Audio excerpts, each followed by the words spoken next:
আসসালামু আলাইকুম। আমি আলামিন মুক্তাদি আপনাদের মাঝে চলে আসছি। আজকে খুবই গুরুত্বপূর্ণ কিছু বিষয় নিয়ে কথা বলব। সেটা হচ্ছে যে রিক্সা চালক। আমরা রাস্তা দিয়ে চলার সময় দেখতে পাই যে কিছু রকেট আসতেছে। যেন রাশিয়া থেকে মিসাইল নিক্ষেপ করা হইছে বাংলাদেশের উপর এরকম একটা অবস্থা। তার মাঝে মাঝে দেখতেই পাচ্ছেন যে রকেটের চালকরাও এখন আবার ছাত্রলীগের বড়, বড় সভাপতি। তারা পেটের দায়ে আ রকেট চালাচ্ছেন বাংলাদেশের মাটিতে। ভালো।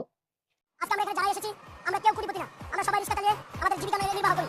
আজকে পেটের দায়ে ফ্যামিলি ভরণ পোষণের কারণে আমরা অনেক শিক্ষিত ছাত্র সমাজ আজকে রিক্সা চালাই। হারাম দাদা রিক্সা চালিয়েছে তো রিক্সা তো ফুটছে দিয়ে হামলা দিই। মূল কথা হচ্ছে যে ব্যাটারি চালিত রিক্সা বাতিল করার যে হাইকোর্টে রিট হয়েছে এর পক্ষে কে থাকবে বা কে থাকবে না সেটা পরে হোক। মূল কথা হচ্ছে যে আমি অবশ্যই থাকবো, কারণ হচ্ছে 2 দিন আগে মানে সম্ভবত 19 তারিখ, নভেম্বরের 19 তারিখে জাবি বিশ্ববিদ্যালয়ের আহ, একজন বড় আপু আর কি, অনেক সিনিয়র আপু, তো তাকে অটোরিকশায় মানে এমন গতিতে আসতেছিল রকেটটা, তো রকেটের এই গতির কারণে মানে তার একটা অ্যাক্সিডেন্ট হয়।